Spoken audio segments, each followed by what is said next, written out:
have so many powerful preachers here. They all have churches. They all have amazing big churches. Everywhere you go, Ghana has incredible number of churches. So as to whether right now, at a time when our country is going through so much, as I said, being a country too that is driven by the informal sector, and this informal sector too has been totally decimated by the current economic climate around the world.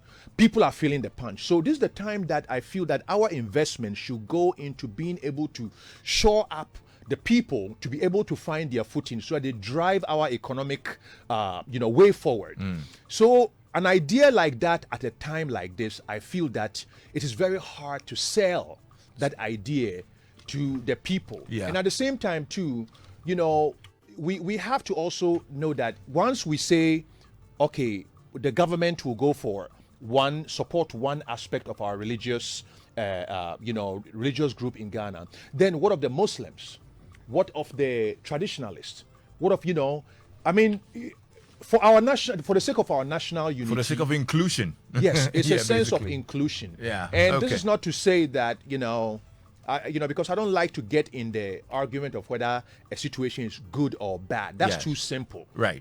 My thing is that let's think about it critically and think about how much we are investing into this. Ivory Coast, during the time of Houphouët-Boigny, there was a certain similar situation where a big, huge cathedral was built, and I believe that it got to it got to a point where if you go, it's literally just a tourist attraction. Yeah. It's because people have their own churches. So you think that's what this is going to be eventually? Yes, somewhat. But in terms of the tourist attraction, in terms of people praying in there, or because the churches, there's so many churches around the world, and we have so many. I mean, you go to Anagazo, I've been there. Amazing, incredible, church. I mean, that's a showpiece. So I feel that there's so many of them that there is, in terms of the argument for it, I feel that the argument. There's not enough argument to support. To support it. To support I that. get that, absolutely.